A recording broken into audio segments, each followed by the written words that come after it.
안녕하세요. 팔자를 부sam합니다. 오늘도 사주 공부를 이어가도록 하겠습니다. 오늘은 삼재에 대해서 좀 알아볼게요. 삼재라는 거는 뭔가 좀 조심하고 삼가하고 감당하기 어려운 일은 하지 말자, 이런 식이거든요. 왜 그러냐 하면은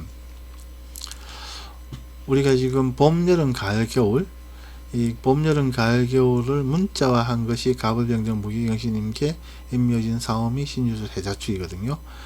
이걸 가지고 우리가 사주풀이를 해요.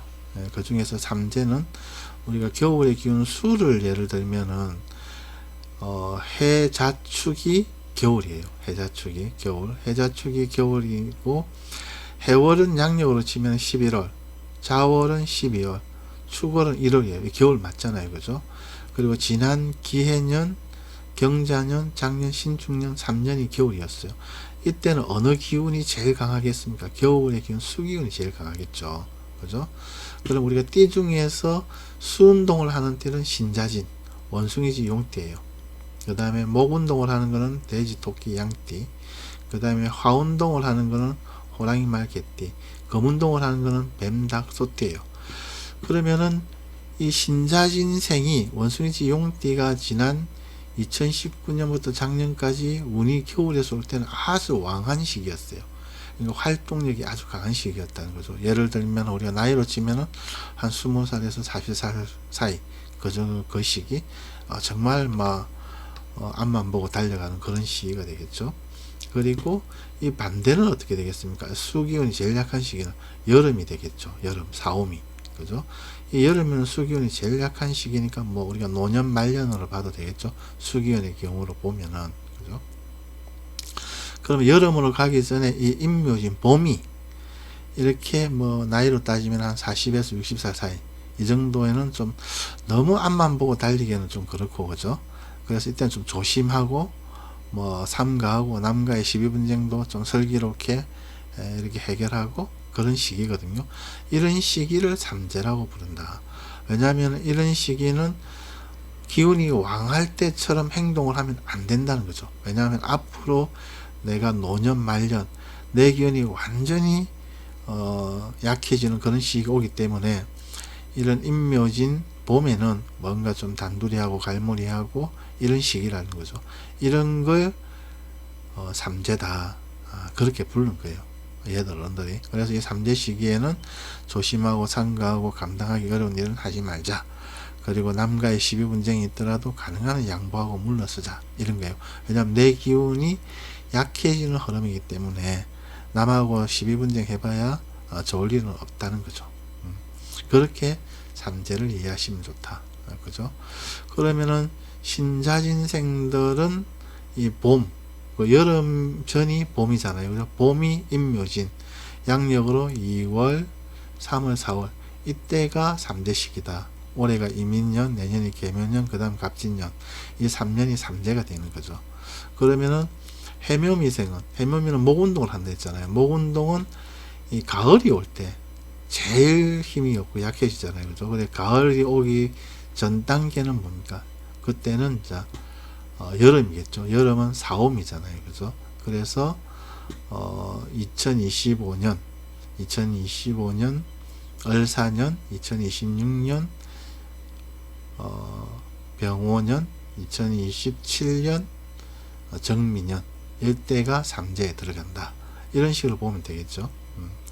그래서 올해는 어쨌든 간에 올해가 이민년이니까 임묘진 3년은 원숭이지 용띠가 삼재에 들어가는 시기고, 원숭이지 용띠는 조심하고 삼가하고 감당하기 어려운 일은 가능하면 하지 말라, 안 하는 시기다.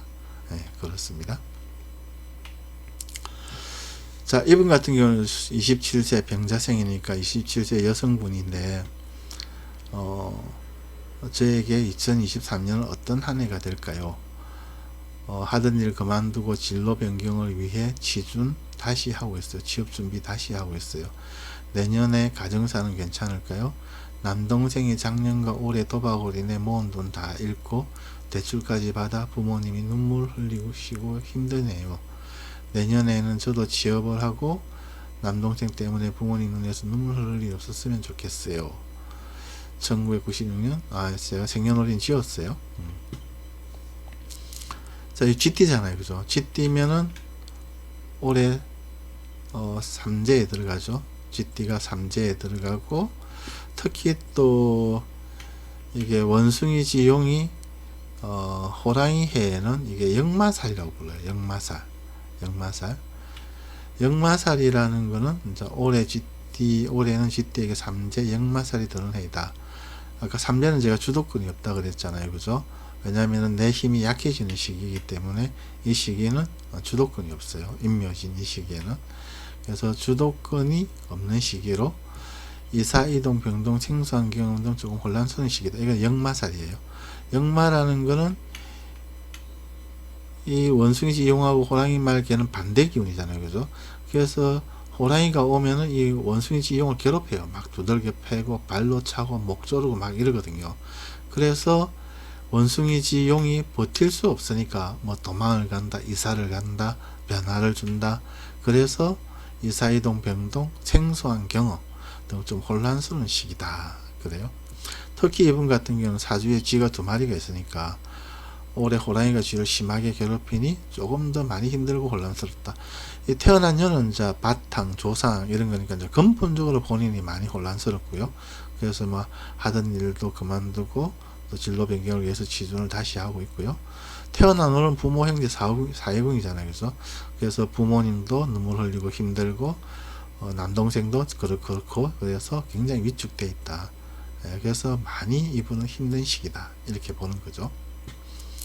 내년은 그렇게 혼란스러운 일이 없으니 올해보다는 한결 낫다. 이게 뭐 내년 같은 경우에는 토끼잖아요. 토끼하고 뭐 원숭이 지용하고는 크게 뭐 신살로 이렇게 뭐 반대 기운은 아니니까 크게 문제되지는 않는다는 거죠. 물론 자모 형살은 있지만 충살보다는 낫다는 거죠. 그래서 내년은 그렇게 혼란스러운 일이 없으니 올해보다는 한결 낫다. 일본 같은 경우에는 이게 다 공부의 기운이잖아요. 그죠? 그래 공무원, 대기업 같은 큰 회사 인연으로 본인은 공부 자격증이 무기이다. 그런 공부 자격증 중심으로 큰 회사 가담을 목표로 해서 움직이시면 좋겠다. 라고 제가 다 답변을 드렸거든요.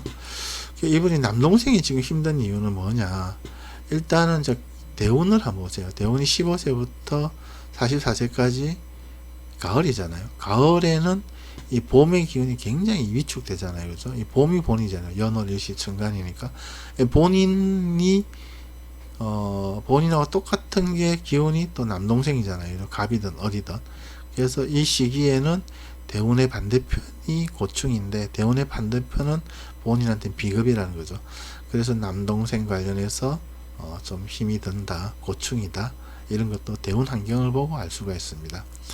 그 다음에 남동생이 작년과 올해 도박으로 인해 모은 돈을 다 잃었다. 이 갑일간 같은 경우에는 재물의 기운이 여름의 토잖아요. 그죠? 여름의 토. 여름의 토는 작년까지 해자축 겨울이 있잖아요. 그죠? 겨울과 초봄에는 힘이 없어요. 그죠? 그래서 어느 정도 한 진월 정도 넘어가야 여름의 기운이 서서히 힘을 가져가거든요. 그래서 이 시기가 대운도 그렇고 세운도 그렇고 재물적으로는 굉장히 위축된 시기다. 근데 남동생이 도박을 했다, 뭐 주식을 했다 이러면은 돈을 따는 것보다는 잃는 경우가 많다는 거죠. 아무튼 그렇고요. 그런 식으로 우리가 이렇게 사주를 이해를 하면 좋다. 이게 삼재라든지 그 다음에 기운의 흐름으로 봄, 여름, 가을, 겨울 이렇게 사주를 풀어보면은 우리가 뭐 어마무시하게 큰 이론이 안 들어가더라도 충분히 사주 통변이 된다는 거죠. 예. 정말로 실전 사주풀이가 아주 쉬움을 확인이 되잖아요. 그죠? 그래서 여러분들이 사주 공부에 자신감을 가지셔도 된다는 거예요. 여기에다가 이게 생황묘 이런 것들은 전력세, 록사양, 병태대 이런 것들은 전부 다 12운성이고 그죠? 지장화, 망육천 뭐 이런 것들은 12신살이거든요. 이런 것까지 조금만 공부를 하면 이것도 뭐 금방 쉬워요. 그러니까 그렇게 어렵진 않거든요. 그렇게만 하면은 뭐 더 이렇게 이걸 안 해도 사주풀이가 되는데 봄, 여름, 가을, 겨울만 가지고도 근데 이것까지 하면은 더 쉽다는 거죠. 더 자신감이 생긴다는 거죠. 그래서 사주 공부를 어려워하실 필요 없다. 아주 쉽다. 독학으로 독학이 뭐예요? 큰 돈 안 들이고 충분히 가능하다. 왜냐면 제가 독학을 했거든요. 여러분들도 충분히 하실 수 있다. 그렇습니다. 자, 여기 제가 적어놨는데 음양의 세분화가 오행이고 오행의 이름을 붙인 것이 육친. 그 외 신살, 뭐 우리가 뭐 신자진, 사육주, 개묘 및 뭐 삼합, 뭐 방합 이런 것들 다 이 오행의 의미를 확장한 것이거든요. 그래서 이 기본 음양의 세분화가 오행이고 오행의 이름을 붙인 것이 육친이다 라는 이 기본만 본인이 파악을 하고 봄, 여름, 가을, 겨울 어떤 간지가 배속이 되는가 이것만 파악을 하면 나머지는 그냥 의미 확장, 살을 붙여 나가는 것이다. 그래서 크게 어렵지 않다. 의미 파악이 안 되면 살을 붙이면 붙일수록 어려운데 헷갈리고, 근데 이런 딱 기초 봄, 여름, 가을, 겨울 음양, 오행, 육친에 대한 개념을 정확하게 딱 잡고 있으면 나머지는 뭘 갖다 붙여도 쉽거든요. 아무튼 그렇고요. 구독, 좋아요는 사주 실력을 왕창 올려줍니다. 예, 꼭 좀 해주세요. 감사합니다. 팔자를 부사하였습니다.